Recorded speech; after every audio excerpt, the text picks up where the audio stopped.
Hello and welcome back, my beautiful people.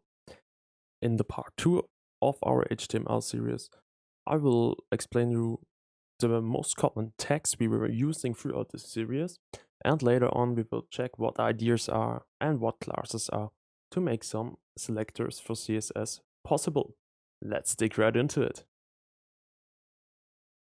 Yeah, in the last video we already saw how our basic template of an HTML file should look like. Therefore, you simply make the exclamation mark, hit enter, and we have our basic template. So now the most important thing are tags in HTML because yeah, it's like a structured text. As I mentioned last time, we have tags in which can be in other tags like a structure, and yeah, and so on and so on. Therefore, we go through the most common tags. I will show you 2 websites where you can get, for example, pictures or some example text to fill your website with some beautiful things. Yeah, like this. Therefore, let's start. The first thing is a button. Button is simple. You put in between the text which should be displayed in the button. Therefore, we save our file, right click, open with live server as last time, and we see on our side there's the text. Yeah, this button, of course, can do absolutely nothing. It doesn't even look well. For the looking purposes, we later see CSS, and if it should do something, we will learn JavaScript to do something when we click the button. Yeah, that's a cool thing. Then the next thing I want to mention is the p tag. The p tag is like a paragraph for text. There we will now implement a random text. Therefore, you enter simply in Google lorem ipsum. Lorem ipsum is like a text generator where you can have custom text. Here you say how many words you want to have, or you can even give in signs or how many paragraphs you want to have. Then we say like 100 words, and we simply can copy this text and place it in here, so we don't need to write example text. Save it, and your pretty printer will make it pretty, and we see what is happening on our page. We can close this right now. You see, the text goes from the left-hand side of your screen to the right-hand side. Because we don't have margins, we don't have anything. Yeah, this we will cover in the CSS part. But there's another possibility how to structure your text. Therefore, the next tag element I want to mention, it's also an exception tag. It's called BR. And the cool thing in Visual Studio Code, if you must see, you don't need the tag, the opening sign and the ending sign. You can simply write the name of the tag, hit enter, and it will automatically generate this tag. If we save it, you see the BR is immediately closed. We can write it without this closing sign. As I mentioned last time, it will do the same job, but yeah, it looks a bit prettier with the spacing and the closing slash. So, and the BR is simply a break which will cut our text and go to the next line.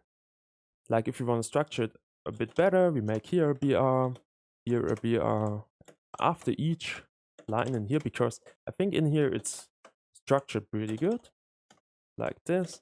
And last BR, we save it. You see there's a new structure which looks pretty nicely, and your text don't goes from the left hand side to the right hand side all the way. It will be after the BR, it will be cut off and put to the next line, which is pretty cool. There are other possibilities, but therefore we need CSS, which we will learn later. Then the next thing, I think this is the most important tag. It does absolutely nothing in general. It's a div tag. If you save it and look at it, you see nothing. A div does nothing, but for web development purposes, it's like a container. You can give it a class and later make a CSS selector on it, and you can imagine it like a container for your paragraphs, for other things, and so on and so on.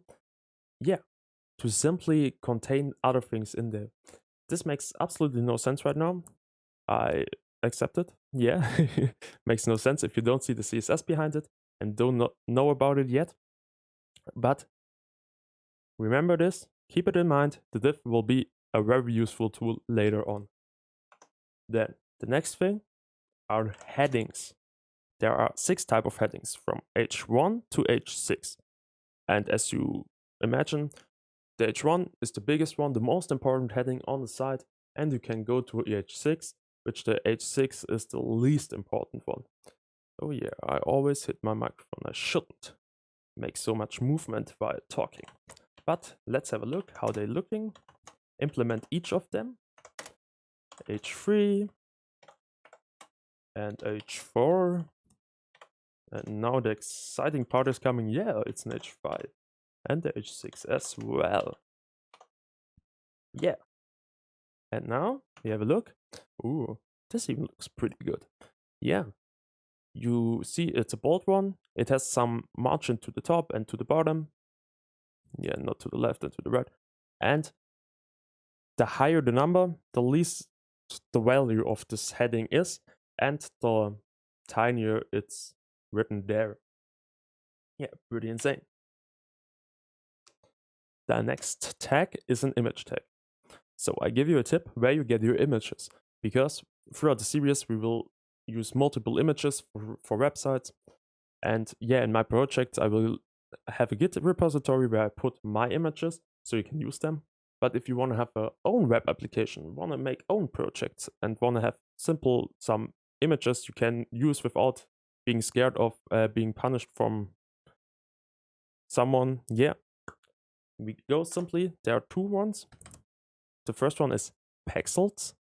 I will link you both in the description, where you have some pictures. Yeah, this is the one I don't often use, but it's pretty cool as well. Here you can simply say what you want to see. You can even have videos. And the cool thing about each of these videos and pictures, it's no copyright in there, so you can simply use it. Yeah, the creators of these videos don't hate it when you make a shout out for them or something like this on your website, but you don't need to do this. And the other thing, which I'm currently using much more, is Unsplash. And yeah, Unsplash is the same thing. And if we have here, we want to know, now make the image tag, therefore we need an image, of course. There we pick beautiful, because we want a beautiful picture. Then, yeah, this one, I already downloaded it. And here you can see it downloading for free. On this arrow sign, you have all sizes. This is the original size, the large size, medium, small, and these are the pixels. I've downloaded it in a small version because if you take the original size, yeah, you can test it with the original size, but in HTML, in plain HTML, we don't change the size of the image right now. So yeah, your picture will be huge on the website. So I took the small one, yeah, from Unsplash, and I already put it in my directory. Therefore, if you want to use it, we can simply put img for image. You have a source and the alternative. The source is the path to your file, and the alternative is something which should be displayed if your PC can't find the file. Therefore, we make a beautiful image. I will show you what is happening then. But first, we have a look at the image. And yeah, you see the image. And it's a small one. The big one would be go all the way up and down, and you need to scroll like many times, but no. And if we change in here, for example, put in the K in here, then we have a wrong path to our picture. And your HTML file can't find the picture, and you see what's happening. Then it's an alternative. Alternatives are also good if, for example, someone is blind and you're using your website and can't read and can't see the images, of course. Then he can let the website be read for him and he can listen to it. And if you don't have an alternative for the image, yeah, then he don't know what should be displayed in here. And if you have something saying like beautiful image, he directly knows, oh, this is a beautiful image. Yeah, like this. Get rid of this K, we want to have the image in here. Then we go to the next one. The next one is an input. And an input always comes with a label. But therefore we simply make the input, make a text, for example, in here. And what is an input? An input is this, where you can write in. Yeah. But now there's nothing standing in the input. So we can make a placeholder which is saying the user something what he should put in there. Write something like this. Then he knows, oh, he should write something. And you see, oh, there's an input, there's a placeholder, and if I write, it disappears. Then there's another way. Inputs always should have a name because we will have a label to let the user know what kind of input this should be. Therefore, we make information, put in information like this, and we combine almost every time combine the input with a label. And if you put a label in here, it's asking for a form. And this form is mapped to the name of the specific input. Like if you put in information in here, then we put in the text as information, colon, and you see this one is the label. The label, of course, is now mapped to the input because of the name and the form we put in there. Yeah, and later on we can access through the name or through something like the values of it, but this will be part 2 of this video because there we have classes and ideas. And yeah, the next thing is a big structure in HTML. It's a table. A table, you always make, you have a whole table, then you can make a TR, which stands for a table row, like on the horizontal line. And in this we have TH for table heading. There we have, for example, name and another TH, which is the last name. If you have two THs, this means we have 2 columns in the first row, which are the heading columns. So if you want to now put in data, we make another TR, the next row, under the first row, under the heading row, and in here you don't have the heading again, we have the table data, which is the TD. For example, we put in here Kevin, and his last name is, wow, Water, and we will see we have now in here a table which looks pretty ugly because we don't have CSS right now. We don't have any borders yet, it's pretty ugly. And these are the headings, which are currently in a bold version displayed, and the data we put in there, the TD, and this is the TH. Then if we have a table, then we also need lists. There are 2 kinds of lists, the ordered list and the unordered list. I will display both of them. The ordered list is the shorting of OL, and in this you can put in list elements, and each list element is an LI. So we put in an element 1, like this, and an LI with element 2. So right now I put the unordered list, the UL, direct under this, so we can see the difference in this later. Then li element 1 and li element 2. Let's see what's happening. Yeah. The first one is the ordered list, where you have like numbers which counting from 1 to like how many elements you have. And another one is simply an unordered list, where you have bullet points or you can have other stylings later on. Yeah, simple as that. That's the difference between them two. And the last thing, but another pretty important thing, is a link. The link is an A, which has an href. The href is the path to where this link should guide. Therefore, we have an https www.google.com. Looks like this. Then in here we can say what should be written, how this link should be called, what should be the text of the link. Yeah, like this. Then we put in here Google, and you see we have here, oh, there's a Google, and if you click on it, you will be redirected to Google. But as you mentioned, as you see right now, this is in the same window where our website was. And that's mostly the thing you don't want to, because if you do it directly in the website window, then the user will be directed to another website and closes your website. But if you make a new tab where he's guided to, then he will stay on your website, which is better for you. Then there's a simple thing which we can do. It's called the target. And you almost always want this. Make an underscore, put in a blank, save it. And if I now click on the link, this will open a new tab where the link will be opened, and the user also has your website opened in the background any time, so we won't leave it.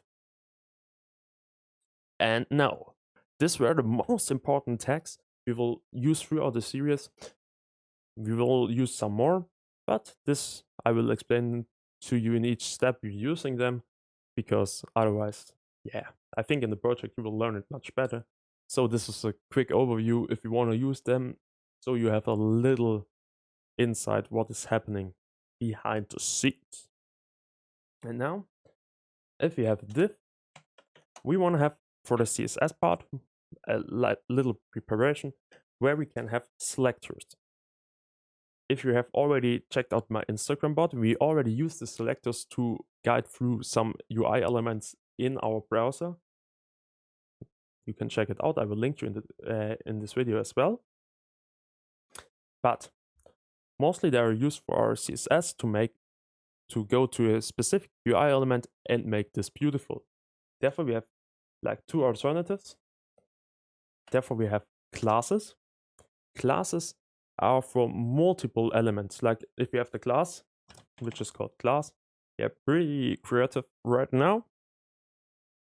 Then we can have for example, the link, can have the same class as well. This is something like not unique. We can pass it to multiple elements at the same time. Then the next one, which is even this is unique.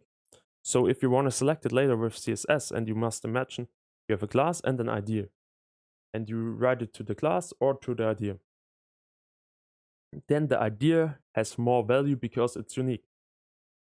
So the selector of the idea will be preferred and will be used.